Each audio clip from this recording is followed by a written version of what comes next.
Monks recovering from injuries without medicine, even in the harshest conditions.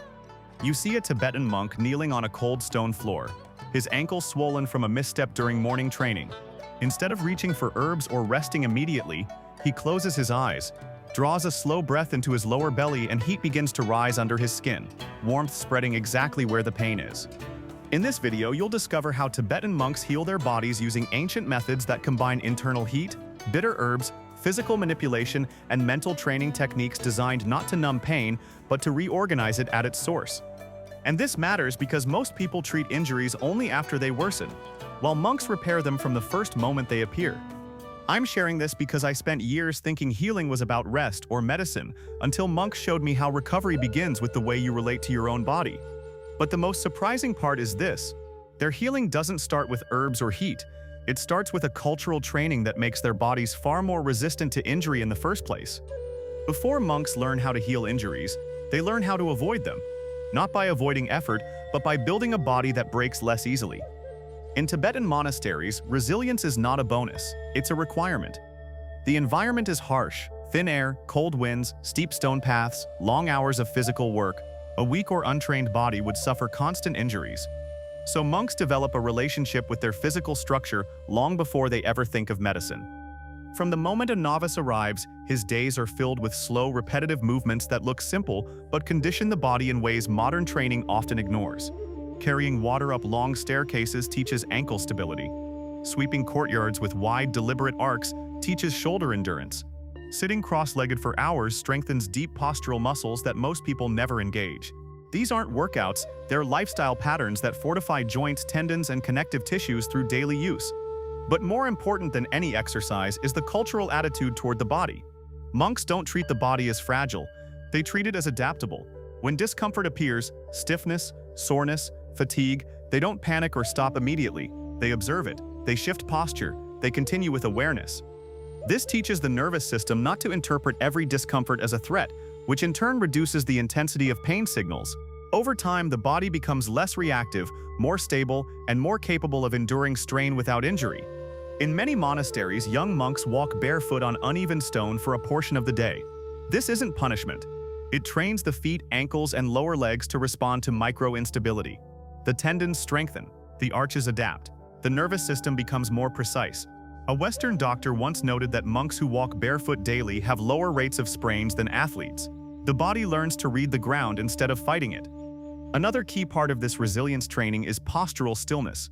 Monks spend long periods seated without external support.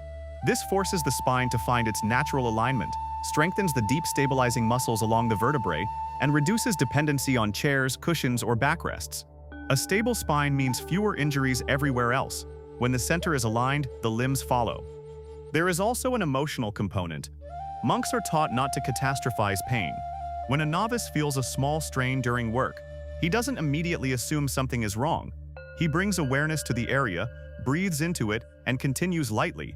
This builds confidence and prevents the cycle of fear, tension, renjury that affects many people. A tense body breaks, a confident body adapts. During physical training sessions, senior monks guide novices through postures that look simple but challenge the body deeply. Low squats held with relaxed breath, deep forward folds that stretch the spinal fascia, long walking meditations that train endurance. These sessions teach the body to stay coordinated even under mild stress. Injuries often happen when the mind disconnects from movement. Monks practice staying connected at all times. A monk once said, "The body is strong when the mind stays inside it." This is why they practice moving slowly, intentionally. Rushing creates mistakes. Slowness reveals imbalance. When a movement feels unstable, they adjust immediately. Over years, this produces a body that can handle impact, cold, prolonged sitting, long walks, and sudden strain. Visitors often assume monks are simply lucky or naturally flexible, but their resilience is intentional. Every day, they perform little habits that strengthen the body without exhausting it. Warming ankles before climbing stairs, rolling shoulders before lifting objects, breathing deeply while bending. These micro-preparations become second nature and drastically reduce injury risk. Still, even with all this training, injuries happen: twisted ankles on icy paths, strained muscles during long rituals, swollen joints after heavy work. And when they do, monks don't rely on rest alone. They turn to their first line of healing, generating internal heat and draining stagnant energy from the injured area. It's a technique that looks almost impossible from the outside, yet monks have used it for centuries. When an injury appears, whether it's swelling, sharp pain, or stiffness, monks don't ice it or immobilize it immediately. Their first instinct is to bring life back into the injured area. They do this through a controlled ritual of internal heat, a lighter and more targeted version of practices related to Tumo. The goal is not to generate extreme warmth or withstand cold, but to increase circulation, reduce stagnation, and prevent the injury from locking the body into tension. The ritual begins with a very specific kind of breath. A monk sits or kneels, closes his eyes halfway, and breathes into his lower abdomen, not deeply but steadily, creating a subtle internal pressure. That pressure spreads warmth. As he continues, he focuses his attention on the injured area, imagining the breath traveling there. This isn't visualization for comfort, it's a way to direct awareness into the tissue so the nervous system sends more blood flow to the injury. With each cycle, warmth gently builds, not from muscle activity, but from a deliberate shift in internal circulation. If the injury is in a joint, like an ankle or knee, the monk places both hands slightly above the injury, not directly on it. The warmth generated in the abdomen seems to rise into the hands. After about a minute, the skin under the hands begins to feel warm, even though there's no physical friction. This heat is subtle, but real. It relaxes tight tissue, softens the joint capsule, and increases mobility. Where modern practice uses external heat packs, monks use internal fire. Once the warmth reaches the injury, the monk performs a second step called energy drainage.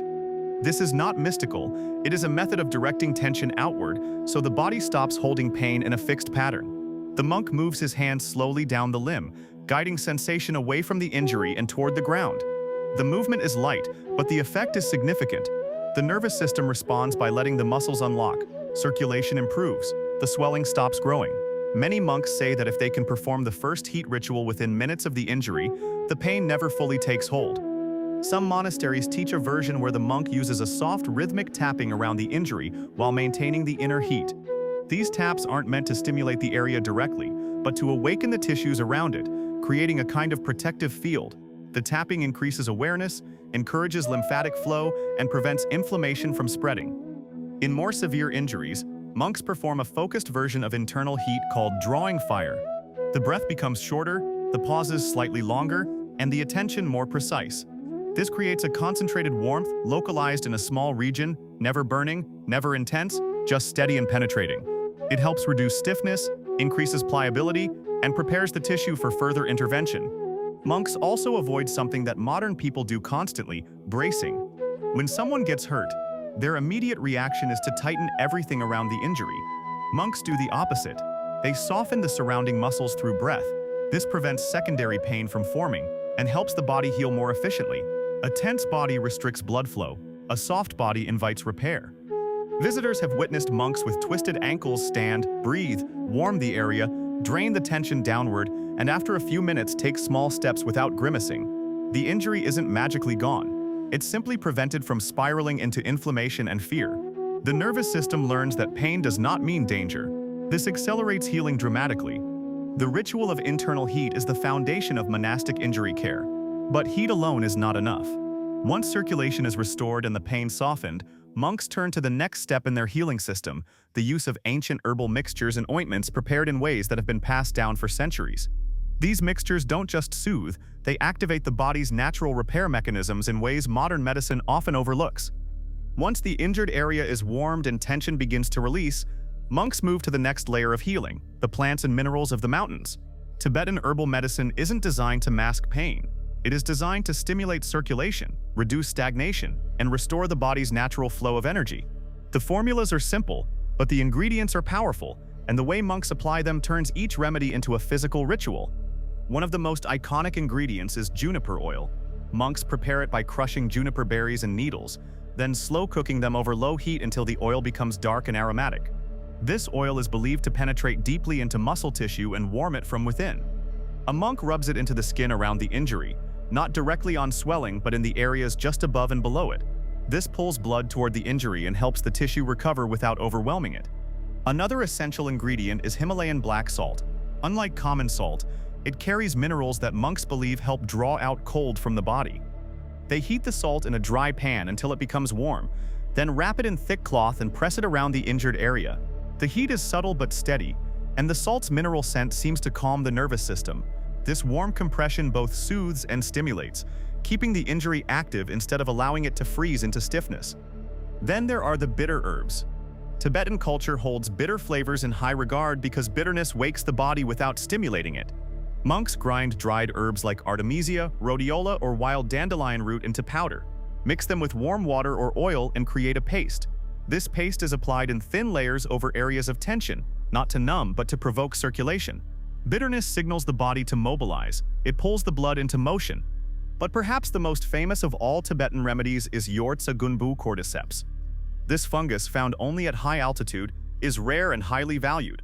Monks sometimes mix small amounts of it into warm broths or grind it into an ointment with oil and apply it around the injury. Cordyceps is believed to increase oxygen uptake and speed recovery. In modern terms, it supports cellular energy production. In monastic terms, it awakens the inner fire. The preparation of these remedies is not rushed. A monk sits with mortar and pestle, grinding the herbs with slow, rhythmic movement. The sound of powdering herbs is soft but steady, creating a kind of meditative backdrop. When applying ointments, the monk uses long downward strokes, always moving away from the heart to guide tension outward. This repetition isn't just physical, it tells the nervous system that help is arriving. Many remedies are used warm but never hot. The warmth opens the pores and helps the ingredients penetrate. The bitterness stimulates the energy channels.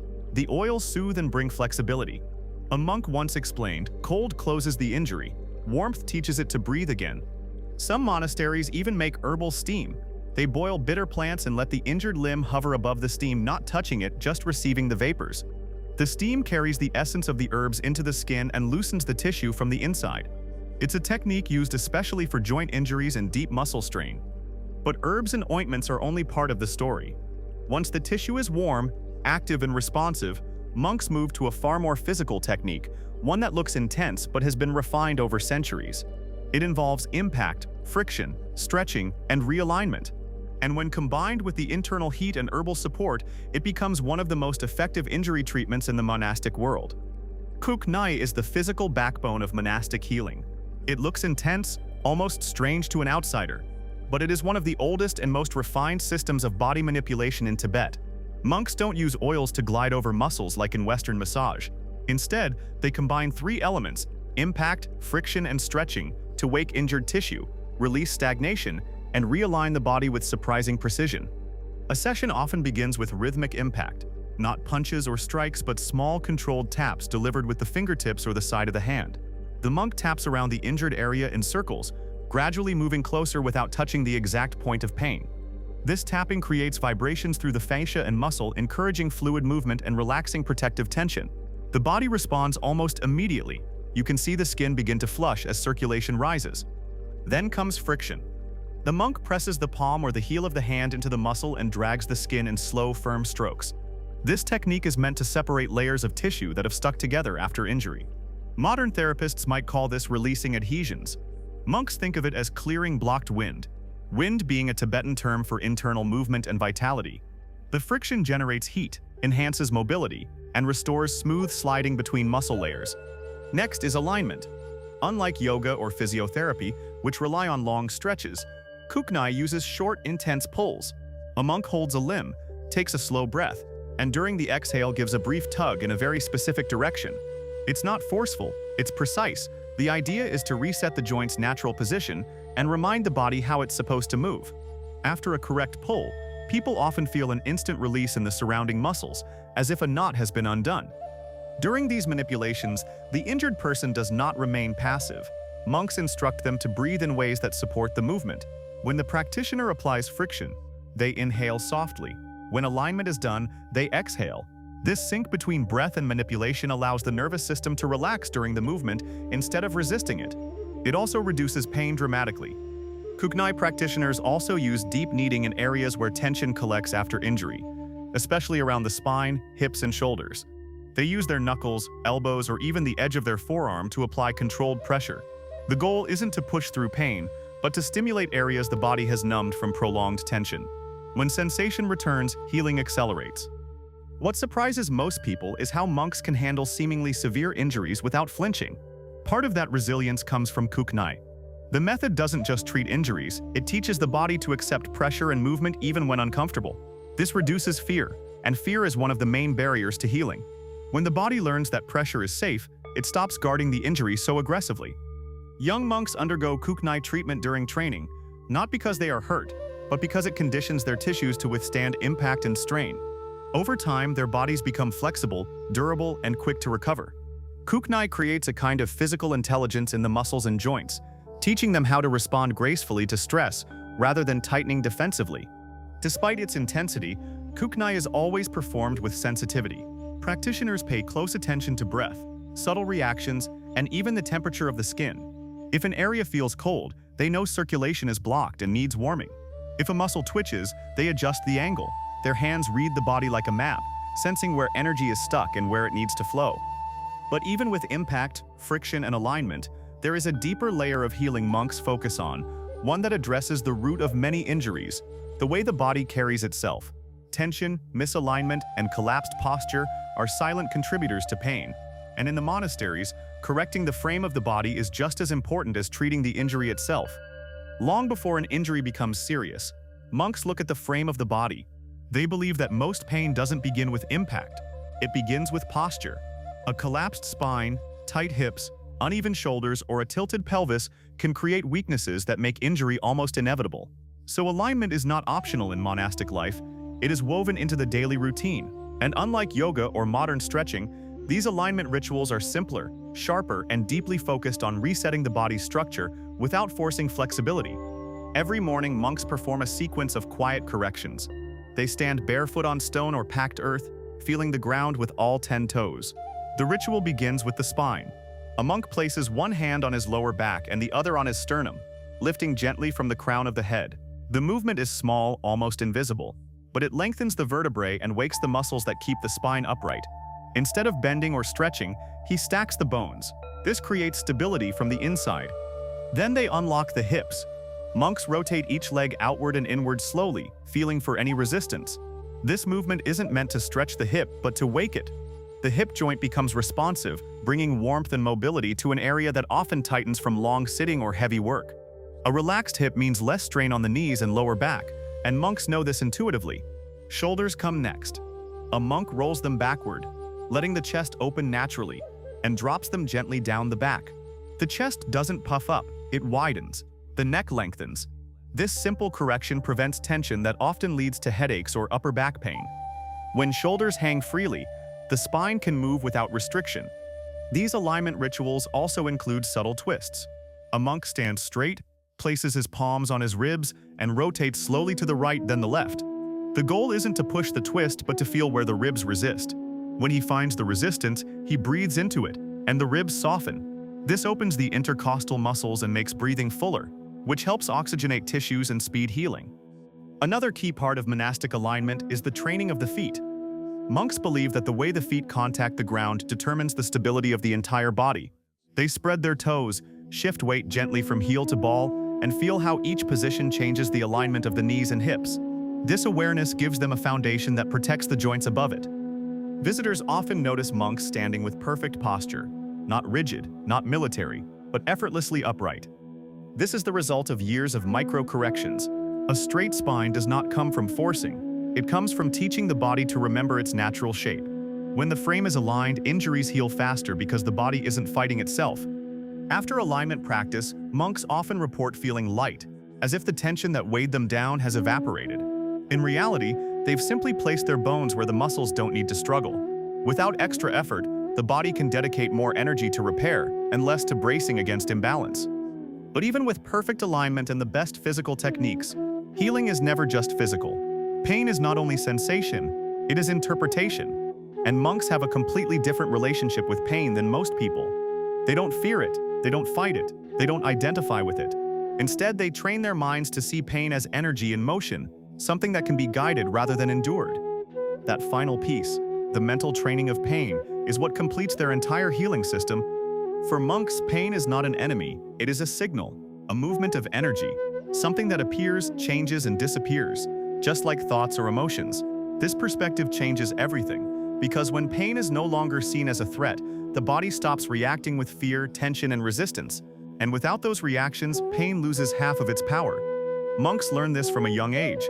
During long hours of sitting, walking, training, and cold exposure, discomfort is inevitable. But instead of avoiding it, they observe it with extraordinary clarity. The first step in their mental training is separating sensation from interpretation. Most people feel pain and instantly add a story. This is bad. Something is wrong. It's getting worse. I can't handle this. Monks remove the story. They strip the experience down to what it actually is: heat, pressure, tightness, pulsing, tingling. When they describe pain, their language is neutral. They don't say it hurts a lot. They say there is warmth, or there is tightening, or the energy is moving. This language reshapes the brain's response. Sensation becomes manageable. Interpretation does not spiral. Next, monks train to feel pain in layers.